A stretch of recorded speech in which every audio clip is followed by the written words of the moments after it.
6 février 2021 salaamaaleykum dal leen ak jàmm grand débat tey ñu fas yéene dalal Soumaïla Manga bokk ci mouvement bi ñu naan mouvement debout pour la patrie ñu créé ko depuis 2018 mu nekk candidat aussi ci élection mairie ya ci war a am ca Ziguinchor Soumaïla Manga salaamaaleykum ñu ngi lay dalal jàmm.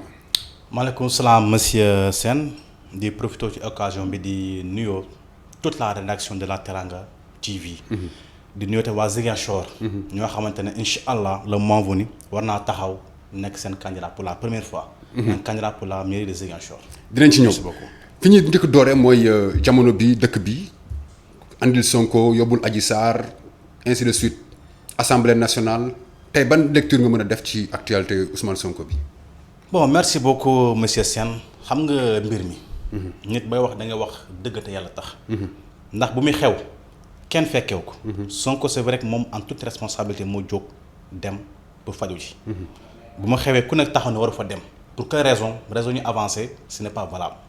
mais lu ñu mën a wax point de vue boo jël pour àtte da nga Sonko dafa set muy diine bi dañ wax déjà kilifa diine yi booy àtte njaaloo da ngay am 4 seede yu ku nekk jóg woowul moroom ñoo fekk ku góor ki ci kaw ndaw si. benn la nekkuñ ci dëkku. non exemple la wax rek. point par point boobu premier point de vue la. deuxième point de vue ci wàllu yoon. dans tout crime il y a 2 éléments essentiels. et fondamentaux le lieu du crime et l'arme du crime. lieu du crime fu mu xewee ñëpp a témoigner ne xewu fa amu fa.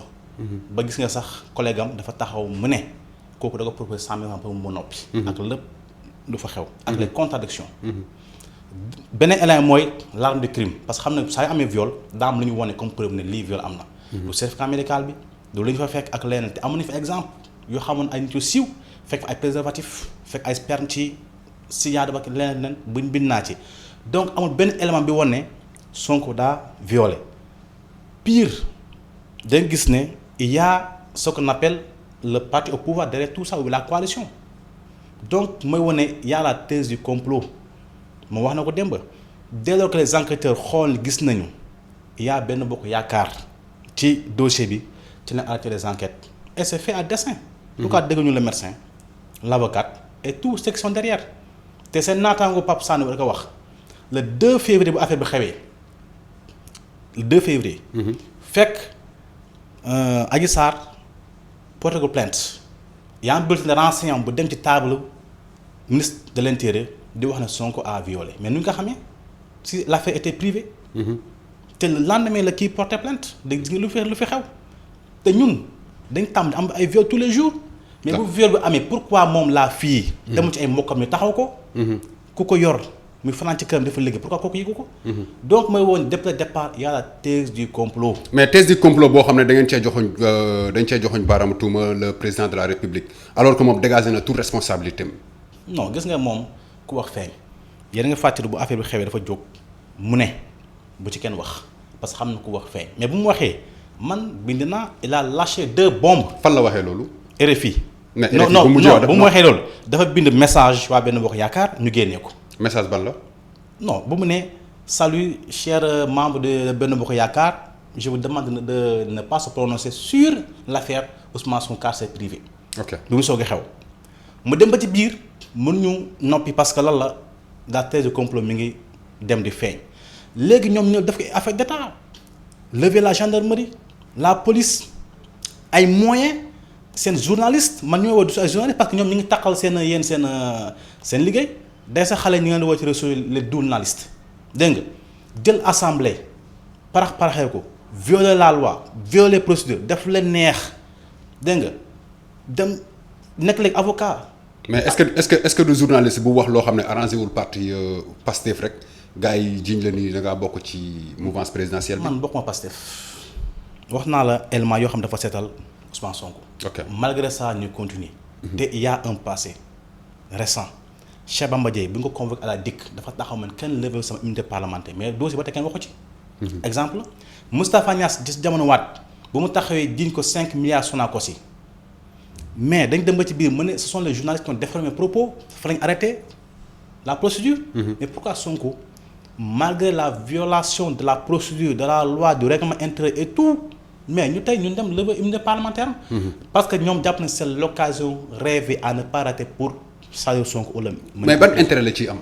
non xam nga sama ji gis nga Macky Sall ni koo xamante ne dafa jàpp Sénégal comme ndono parce que gis nga c'est ça aussi Wade wax na ko nit koo xamante ne xaalis ak nguur xajul sa bopp soo ko joxee day dof dafa dem a jàpp ne moom dafa ñëw en tant que président pétrole ñëw gaz zircon ak leneen mu jàpp ne loolu kenn waru ci bénéficier bay tabax Sénégal moom moo ci war a toog def lu ko neex séddale xam nga comme alal wax da ko doon te Sénégal alalu ñëpp la bu fekkee mérite kese mais moom du nekk président ñu ko gën a méritant ñu ngi fi ñu ko gën a valeureux c'est parce que dañu nekkoon système boo xam ne système waat day jël ku ko neex jox ko ay poste xam nga dugg ci yoo xamante après day dem ba nga xamante ne comme ni waxee malin en malin et demi jaay muus ba yàlla gis koo xamante ne da nga ko doon xeeb mu teg ko sa kaw loolu moo indi Macky Sall au pouvoir donc ku mel noonu bu ñëw au pouvoir ay complot rek lay yoree nguur yi d'ailleurs yéen a ngi fàttali bu mu amee deuxième mandat dafa taxaw mu ne nekkatuma si ay njiw njaaj léegi damay dem dialogue pour auditer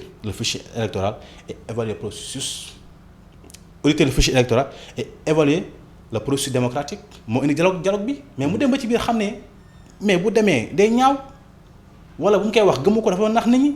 mais tey mooy indi lii intérêt mooy lan xam na Sonko 2024 da koy gagné premier tour il a la prédiction des urnes te loolu ay chiffres mën na leen ko joxe man. mais rien ne prouve cela. non xam nga sama. alors que 2024 moom xam nañu du nekk en candidat aussi. non sama ji yow yaa jàpp Macky du nekk candidat Macky lu muy doxalee nii day wane Macky mi ngi jëm ci 3e candidature. mais dara prouvé wu loolu. non ay fait et gestes. da nga prouvé comme moom mi ngi ko laaj est-ce que dina nekk candidat daf ne nii oui nii non. waaw benn. deuxième bi ku wax Macky mën na nekk candidat du la wax dara. ku ne Macky mënu nekk candidat comme ay Moussa Diop ay mu tudd encore ban xam nga ne Fanta ñoom Diakhaté ñoom Fanta Madi et cetera ñooñu mu jël dàq leen mais ay fait yooyu noonu day wan ne Macky dafa bëgg a toogaat nekk candidat pour 2024. mais est-ce que ñu génnee si parti bi est-ce que du ñooñu tamit dañoo teggi waxu seen waxu kilifa comme bii nii comme nee nga léegi daf lay yónnee message ñoom ñëpp ne bu ci kenn wax mais kenn waxu ci si ñoom ñëpp a noppi. dégg nga Maodo Malick voilà wax na gëm sa bopp. dégg nga Pape Sagna Mbaye wax na ci. ak keneen ak keneen wax nañu donc loolu parce que lii dafa doon jéem a xam ne ku wax feeñ parce que dañu foog ne affaire day yomb. parce que section de recherche bu muy envoyé Sonko convocation pour mu dem wuy le 8. jàpp nañu résistance bi du am. da ngay patamee dem jàpp ko def mandat depuis mu jeex loolu ñu foog. mais dañu fàtte ne booy def complot tëj ak nit ci néeg di wax di yàq dañuy fàtte yàlla mi ngi seen biir. yàlla mi ngi seen biir moo tax ñu fàtte ne yàlla mi ngi seen biir témoignage femme bi ñëw Aïssata Ba kenn la gendarmerie def dem affaire bi dépassé ko. d'ailleurs seen collègue wax na ko nee na gendarmerie ni ñu liggéeyee bu ñu ko toppee da nga xam ne vraiment tout n'a pas été dit parce que à la gendarmerie. boo dem yaa un carnet de déclaration tey njëkk wax lépp bind lépp lu ñu wax. ba pare soog a tapé su machine publier ko def ko rapport. mais nee si carnet de déclaration lu ñu ci wax ak lu ñu génnee. mais c'est totalement différent. tey taxawaayu assemblée nationale nan nga koy gisee. xam nga moo xam benn affaire gis nga Sonko il est très intelligent day sa loolu c'est l'art de la guerre dañ ne booy xeex ak nit fexeel nga xam sa adversaire Sonko dafa xam adversaire am. loolu daam benn théorie sa chinois bu ko jàngale woon booy xeex nit fexe nga xam sa ennemi dafa xam ennemi am depuis le départ dafa wax mu ne si mon immunité parlementaire est levée et que les procédures sont respectées si on lève mon immunité à 9h à 9h05 je répondrai à la convocation parce que dafa leen piège xam ne l'assemblée boo xamante ne ñoom ñooy majorité la majorité mécanique c'est une machine programmée à violer les procédures et les lois ñoom dañuy programmer comme machine sa ordinateur bu ñu jël nii da nga ko programmer mu ñu jël rek de transmettre ñoom ay machines yoo xam Macky moo leen programmer ñu violer procédures et les lois moo tax gis nga ko dañu violer procédure depuis commission ad hoc dañ ne 11 membres la def. ñaari démissionné au lieu ñu remplacer ñaari mais ñu continuer violer la procédure gis nga tey te ñoom dañu waxoon benn affaire il faut que témoins yi l'accusatrice le transporteur. L'avocat, le médecin et tous ceux qui sont derrière nañ ñëw ñu déglu leen pour faire manifester la vérité ñu bañ ñu laaj na les pièces mooy pièce d'audition ak leneen ak pièce médicale bi ñu ne non nekku fa ba tey gis nga tey léegi-léegi ñëpp wane ko ci rapport bi bu ñu levé immunité ba pare la ñu wane ne pièces yooyu ñu ngi ci biir dossier bi te député assemblée bu ñu fa nekkee dox ñu dossier seulement dañ leen di permettre ñu feuilleter après ñu delloo ko mooy woon assemblée li mu la wax rek c'est une machine programmée à violer les procédures et les lois kenn xaaruñ ci ñoom dara d'ailleurs soo wax na ko démb nee na quoi qu'il en advienne demain ça ne m'engage pas mon immunité parlementaire reste intacte ba tey moom immunité am jàpp ne ba tey mi ngi fa. ñoom la concerné léegi nag fu mu toll nii ñoom c'est clair jàmmaarloo la jaaxaarloo ku ne ak ses moyens yor nañ police gendarmerie ak lépp ñun nag man bokk ma Pastef mais man je me retrouve dans les idées de Sonko et le combat de Sonko donc ñun tey suñu combat mooy résister. résister c'est-à-dire appeler les gens à la violence. non am nga résister ak violence bokkul xam nga résister mooy boo amee la neexul am nga possibilité taxaw ne man ànduma ci.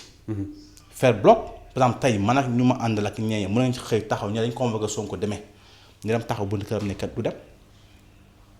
loolu mooy jàmmarloo rek.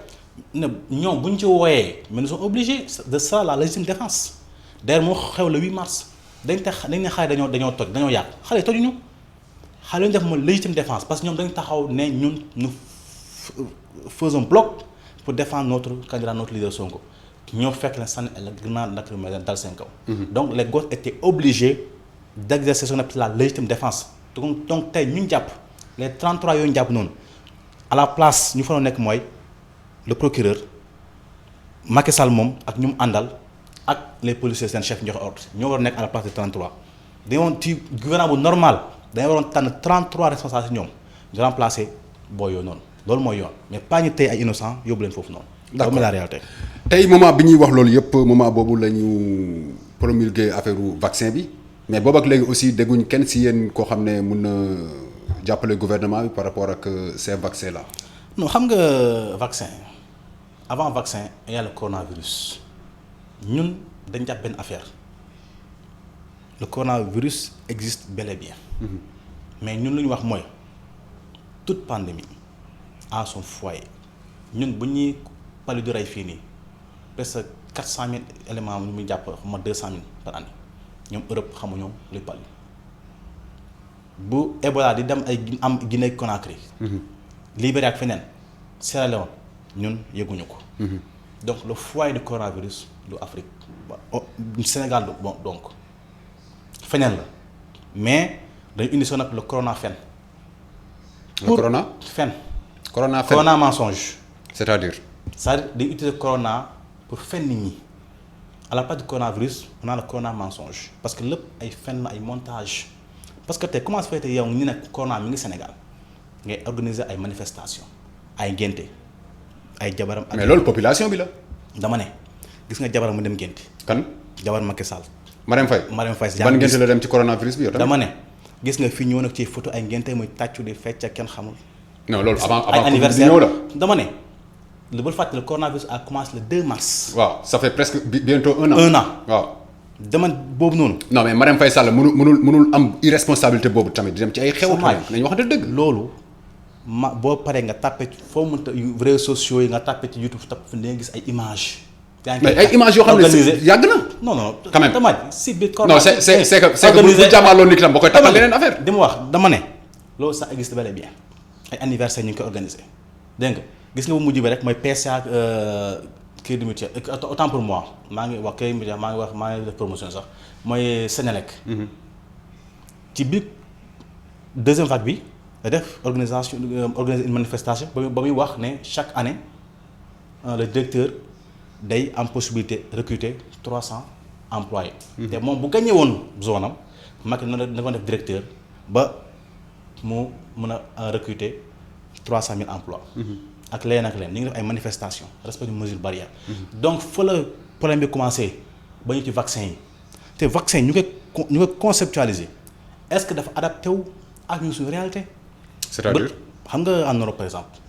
daa am une fiche sanitaire pour chaque patient numériser ko actualiser ñu xam kii lii ak lii moo ko daal ñu xool est-ce que le vaccin est compatible avec la personne son organisme.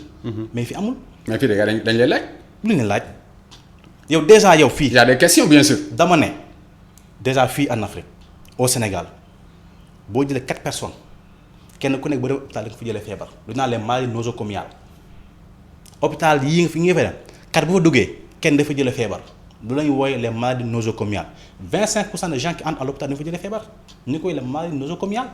c'est parce que lu ñu fi indi ce n'est pas adapté à nos réalités moo tax boo gis ay pays comme mu tudd sax Cuba créer seen vaccin Sobrena bu tudd souveraineté nga gis Madagascar créer Artemisia ak feneen ak feneen ñu xool ak seen population lan la laaj seen réalité ñu adapté ko mais ñun dañ jël importé dégg nga on importe même des leaders donc vaccin bii nii taloo suñu xel mooy gaa li ñuy wax c'est clair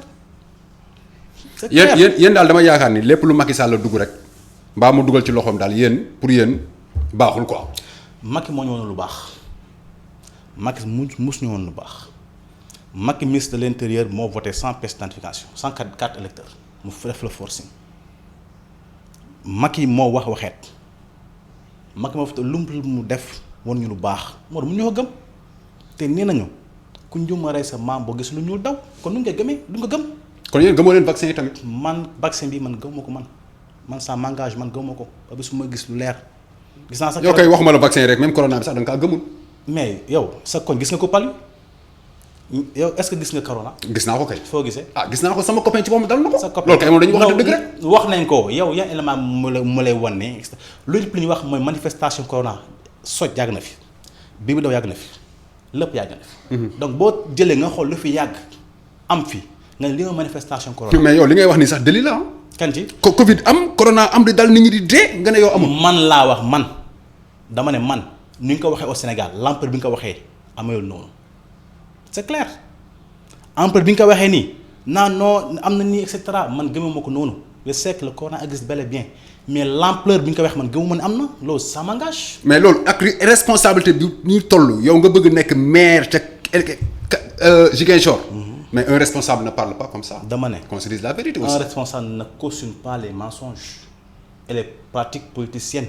mais kan moo fi cautionné kan moo fi cautionné ay mensonges. man du ma cautionné. kan moo cautionné ay dama ne man du ma cautionné parce que man dama jàpp ne fi ma dëkk c'est le Sénégal en miniature fi ma dëkk ma dem Ziguinchor passé ma dëkk mais man je ne vois pas corona damay dégg jàpp ni ne am ngeen corona def nañ ko c'est pas mise en quarantaine ñu ñëw ñu ne dara daluñu dañoo yóbbu rek jàpp ñu et cetera man 26 fi ma dëkk am na ñu jàpp ne dañ ko benn kër côté jàkka ji mais avant ñu leen yóbbu man agence immobilière laa yor dañu ñëw ba sama agence ñooñu 2 jours avant sama agence mais bu fekkee am nañ corona kay war nañ mën a waal.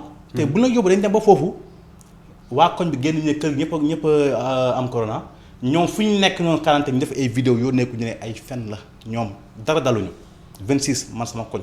boo leen bëggee c'est que mettre la en quarantaine ak am nga Covid bi ça fait 2. mais ñoom dañuy wax ne am nañ corona waa koñ bi génn di wax ba jaxase na sa koñ bi man fi mu dëkk laa la wax ñu taxaw ñu ne amul. Ziguinchor benn femme boo xamante ne moom mooy toggal dafa dem ñu ne ko am nga corona ma da ngeen di fen ak médecin ma ñibbi sama kër moom mooy toggal man Ziguinchor donc gis naa ay cas yoo xamante ne yow ñooñu nga gëm seen wax mais gëmoo waxu nguur gi quoi. man ñoom laa gëm seen wax parce que ñoom laa gis ñoom laa xam nga je pense y a moo nekk le premier ministre de François Hollande Fatna Touré je pense c'est Bernard Ayrault je pense voilà dafa taxaw mu ne la France ce ne sont pas des statistiques ce sont des visages et des réalités que je vois. Donc le Sénégal ce ne sont pas des statistiques qu'on nous donne le Sénégal ce sont les réalités et les visages que je vois man loolu mooy Sénégal ci man. Sénégal mooy li ma gis ak li may dund mooy li ma Sénégal ci man. d'accord pas li ñu may jox. d'accord parce que xam nga tax. que les données de l'État ne sont pas fiables. Parce que les organismes d'évaluation ne sont pas indépendants. Comme en France nga jël Pôle emploi. cadre ñoo fa nekk kenn du leen wax ni ngeen def. mais tey boo xoolee tous les organismes dépendent des ministères les ministères dépendent du président donc il y a ce cordon ombilical qui lie le président même avec la justice avec tout donc naka lañ mën a gëmee te xam nee nañu ku ñu abal ay bët. fu ko neex ngay xool xoolee. waaw léegi yow ñu dugg ci domaine bi nga nekkee boo xam ne balaa ñoo ñëw ci Ziguinchor yow domaine bi nga nekkee muy immobilier nguur gi dafa teg loo xam ne dafa arranger population sénégalaise mais yéen ñi yor immobilier yi yéen a ngi yokk location bi ba di bëgg rey nit ñi. xam nga ma wax la benn affaire agence immobilière du yokk location. kan moo ko borom kër mooy taxaw mu ne sama kër ñu ngi laa koy loué. mais yow mun nga ko wax temps moo ci gën. dama ne nous sommes des prestataires de service. waaw dañ lay jox ña la luyeel ma. 2 mois mooy avance ak caution boobu c'est fixe ça ne change pas. yéen ngeen laaj 3. non c'est dama ne 3e mois bi c'est pas obligatoire nga laaj 100%. mu nga laaj 50% mu nga laaj 75 mu nga laaj ça dépend ci tolluwaay client bi mais ñun dañuy fay impôt c'est vrai que ay entreprise ndaw lañu amaguñu moyen parce que l'impôt du yéen ñëppay fay impôt. non dama ne. yow nga xamal sa bës rek. dama ne gis nga affaire pour mu leer. nguur këpp ku yëngu. ci activité. xam na fi nga nekk. boo fayu tey ëllëg di nga fay. te boo bañee fay tey ëllëg dina la fay teg la ay pénalité donc boo fayoo tey moom xamal ne tu paieras plus. mais li ma la mën a wax mooy. waaw. immobilier. loolu kenn mën na ko réguler xamul tax parce que le marché s'autorégule. y a ce qu'on appelle la loi du marché. basée sur l'offre et la demande. bu fekkee demande bi moo ëpp offre bi c'est normal que mu am renchérissement du coup. bu fekkoon nag offre bi mu ëpp demande bi nag day baisser. mais pourquoi pas état mu jël des moyens créer des logements sociaux la mu délocaliser certains emplois dans les régions qui sont vides mais defe ko.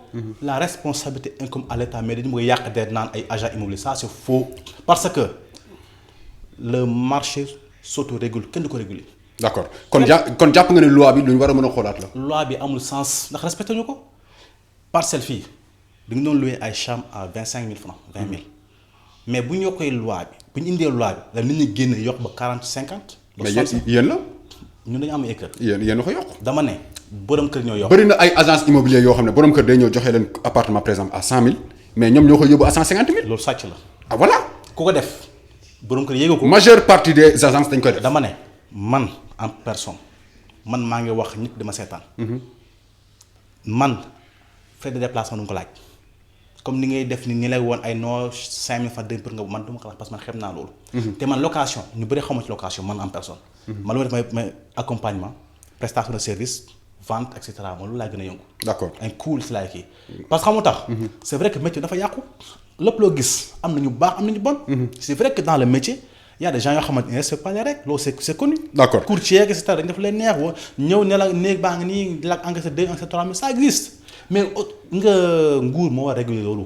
waaw mais nguur gi xam nga bëggoon na si taxawaat mais affaire Ousmane Sonko bi moo ñëw bu ëtt fa lépp parce que bëggoon nañu régulariser waat. non gis nga loi boobu tey boo ci doon joxe conseil par rapport ak assemblée nationale bi nga xam ne ñoom ñoo ko war a jiite ak le président de la république ban conseil nga koy jox ci affaire immobilier pour que une bonne fois pour toutes mu ñu régler ko biir Sénégal. gis nga moo wax la benn affaire. lépp secteur bu nekk bu buggee mu dox da nga koy réguler nag du ay wax ay tàppale comme li ñu fi indi ay baisse de loyer ay tàppale la kër goo xam tabaxoo ko xamoo borom xamoo nu nga ko tabaxee jàppee ko ci matin nga ne ko na wàññi. mais suufu Sénégal la nekk. ka ne suufu Sénégal la. suuf Sénégal est-ce que moom da ko may. mais yow quelque soit alpha. gis nga ñoom gis nga bu gën a grave mooy ci suuf si ñoom bu ñu def advertissement ñoom ñi bokk ci système bi ñoo koy séddoo def fay ay frais de bornage 50 000 francs ba pare jaay ko ay millions gis nga bu ñu jaaroon ci yoon. yow da nga am kër man am kër nga am kër parce que terrain cher frais de bornage yi entre 25 000 la ba 100 000 francs nga am terrain mais dañuy def ay lotissement kenn du ko xam ñu joxante ko seen biir ba pare ñu ko jaar ay millions lu ma fi am donc bu lépp jaaroo yoon ku ne da nga am sa terrain tabax doo soxla location mais jaar yoon. yaa ngi la spéculation dans le secteur. suuf si ñoo koy séddoo. ñoo koy xam jox ñu conseil pour gouvernement bi par rapport ak baisse de location bi Sénégal. baisse de location loolu mënul nekk xam nga lu mënul nekk mooy mu multiplier l'offre parce que le marché s'autorégule comme ni ko réguler. nous sommes dans un système capitaliste. d'accord bu ñu demee ba xamante ne ñoom dañ créé comme 100 000 logements ñu waxoon. dañuy wax ay tawféex. xam nga jam ñaajo bu ñu ko defoon fii mooy mu tudd encore sax mooy. le cité de l'émergence.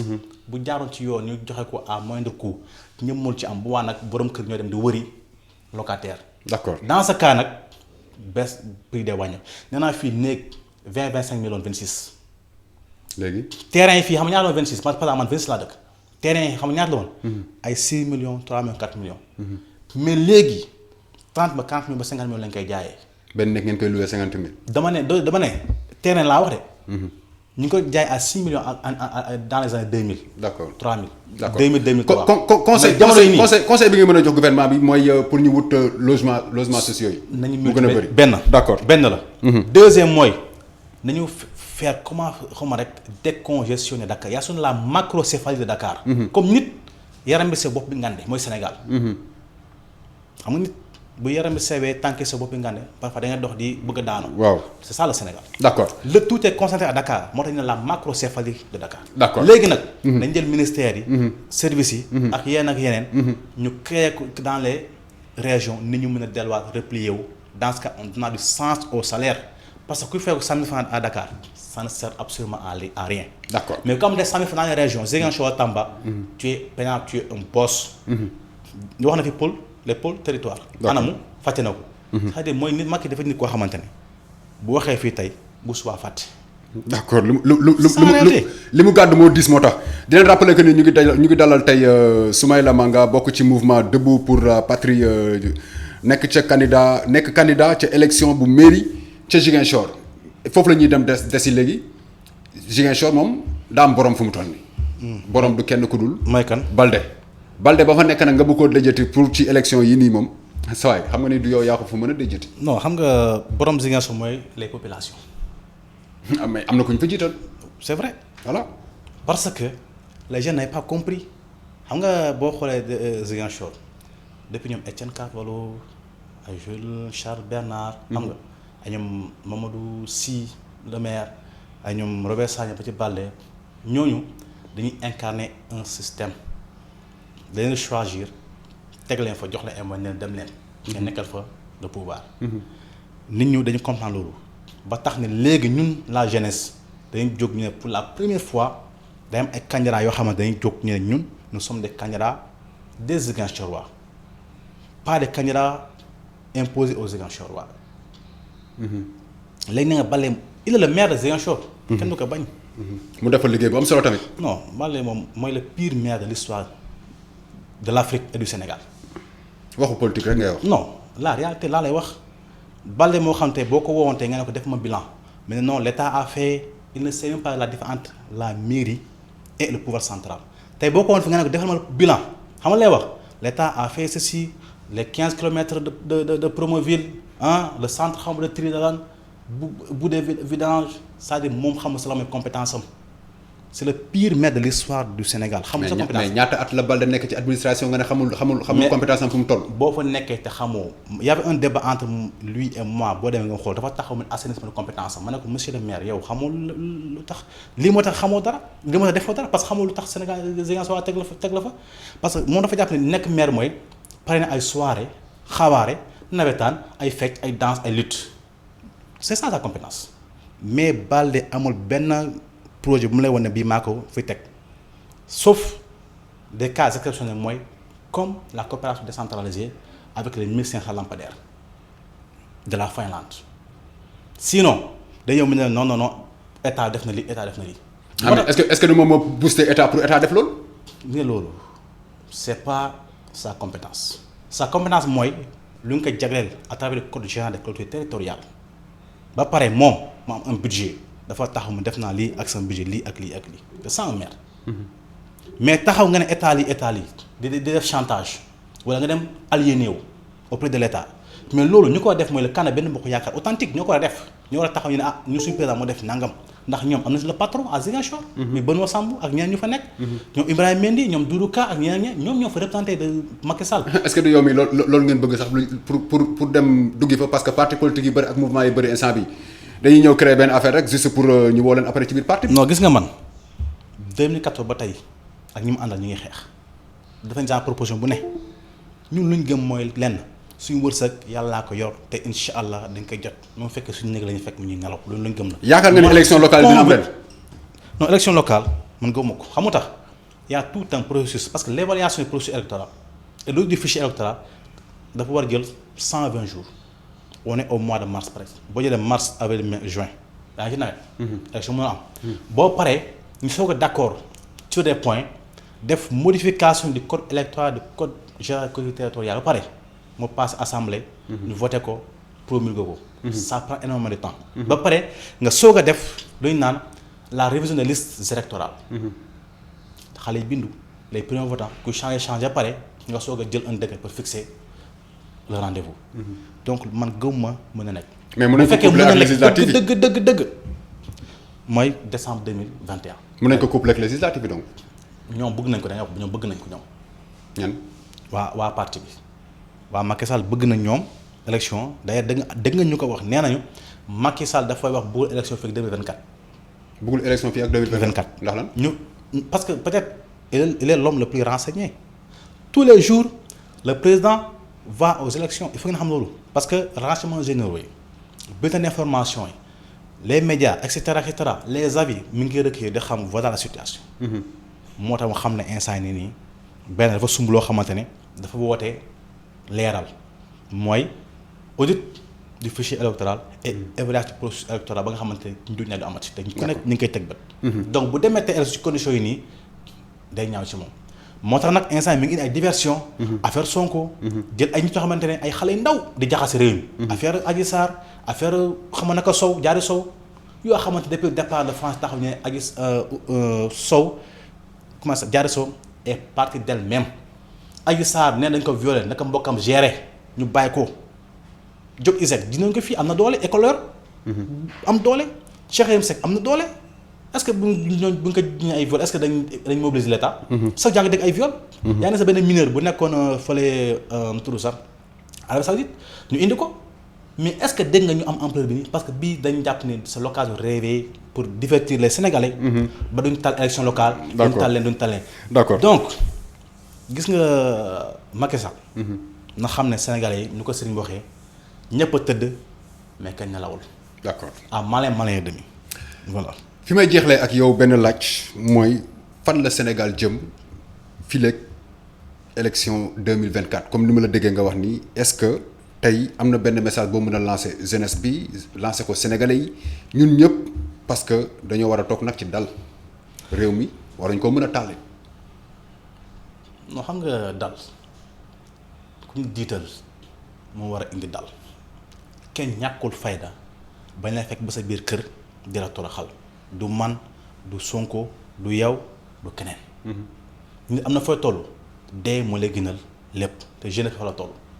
Macky dafa diggu 500 emplois def ko xale yaa ngi dee ci géej gi dégg nga chiffres d'ailleurs waxatuñ ci ñu ngi toroxal ay gor Macky président boo xamante ne day fekk ay gor rek dina toroxal Khalifa Sall ñu ne à l'âge de 11 ans la commencé politique Karim Wade Imam Ndaw les prisonniers boo fa bayot dégg nga ñu police di dóor ay nit di leen toroxal. mais di ngeen ko nangul benn affaire que mu ngi def ay résultats yu am solo ci jàmmu Casamance loolu moom loo bañ Samba nangul ni Samba mën naa daw nag. bu fekkee yoo xamoo Casamance ma wax la ko. ah déet wax nañ waxante dëgg rek. gis nga Ziguinchor 20h. fan yi passé rek xanaa gis résultats yi mu fa def. doyu leen loolu c'est la diversion ay Badion Boussoloum ay yooyu cantonnement yi nga bu ma amee la ko nit ñi xam les vrais cantonnements Kasso à 9 kilomètres de Ziguinchor fa la c'est à tout Badiane nekk yow xam nga ku nekk kan moo nekk chef Badion. xam nga Boussoloum kan moo nekk chef bi ban rebelle moo nekk chef bi kenn xamu ko woon mais ñu nga xam mooy c'est à tout Badiane bu nekk Kasso à 9 kilomètres de Ziguinchor. kii mu tudd encore sax Salif Sadio pourquoi déloger ñu noonu dem dindi ay petits cantonnements yoo xamante c'est juste pour protéger seen air mooy anacarde bi ak leur voie pour et cetera écouler mu dem attaquer ñooñu mener la paix te Ziguinchor ma wax la ko à 21h wala 20h dañuy tëj à la sortie vers Boutout 7h nga génnaat comme tey bu amoon malade à Boutout laa wax de Boutout nga war ko indi Ziguinchor urgence xanaa ñu bàyyi la nga ñëw de mais dañuy teg ay barrages loolu mooy jàmm Ziguinchor. pour dem vers la Gambie dañu ériger ay barrages Oulampane ak feneen loolu mooy jàmm fu nekk am na ay barrages nocturnes. kon jàpp ngeen daa amul résultat quoi. y a pas de résultat parce que tey les journalistes qui devaient nous donner la bonne information defuñu ko la paix c'est une paix négociée c'est ça la réalité. D'accord. Parce que la paix suppose la libre circulation des biens et des personnes à tout instant et en tout lieu. Aujourd'hui à Ziguinchor. En cas de partout, il y a les no-go zones. D'accord. Zones yoo xam ne kenn du fa dem c'est la réalité. xanaa su bés boo leen jëlee mairie Ziguinchor bi loolu ngeen ci dox. Sonko wax na ko démb nee na moom bu nga ko jëloon tey soxla dara ñu ne ko négocier la paix en cas ma dem wax ak ñoom wax na ko. Donc pour régler cette paix là il faut être sincère sincérité mooy régler cette paix là parce que paix bu indi mooy injustice ba tey Macky mi ngi indi injustice parce que comme la Casamance ne doit pas avoir de bons leaders. nag les bons leaders yëpp dañ ne faagal. d'accord Émile Badiane en 72 accident. li ko nit ñi waxee mort subite. Omar Lamine Badji. président conseil régional en 2006. ñu faagaal ko. Sonko mi ngi tey ñu faagaal ko. donc D'accord. les mauvais leaders. prématurés. xamuñ dara immature lañ fa nar a bàyyi. D'accord. bon leader pour la Casamance. D'accord. c'est ça la réalité. te ñun nag moom incha allah moom sans complexe. xeex bi. avant tout xeexu région la parce que ku nekk am nga sa base. D'accord. du affaire de régionalisme de. D'accord. affaire de base électorale la. d'accord na leer. merci beaucoup Soumaïla Manga ñu ngi lay gërëm di la sant ñu ngi lay gërëm di la sant bu baax. merci beaucoup monsieur Sène et vraiment le directeur de mu tudd turam sax de la Teranga. et à toute la rédaction. di leen ñaanal nag parce que c'est important. ndax c'est pas évident à cet instant-ci. ñoo jox nit ñi ay paroles ñu mën a wax. parce que les médias sont très importants na leer. c'est vrai qu'il y a l'avènement des réseaux sociaux. mais les médias sont très importants. na leer parce que ce sont les appelle les médias classiques. sur digital yoo xamante ne ñoom ñooy permettre suñu communication gën a law. D'accord. donc leen ñaan ngeen dem ba toll fenn fi. te bu ñu fa toll bu ñu fa tolloo ce sera au profit de la jeunesse parce que ñun di nga jox parole bi la jeunesse. donc vraiment di la ñaanal di la sant di la gërëm te wax na incha allah ca kaw ca kanam. ñu ngi koy gërëm bu baax di ko sant di leen rappeler ni ñu ngi dalaloon tey seen grand débat Soumaïla Manga bokk ci mouvement Debout pour la Patrie donc di candidat aussi ca mairie bu Ziguinchor di leen jox dig daje incha allah beneen yoon ci beneen numéro grand débat asalaamualeykum wa rahmatullah. Merci.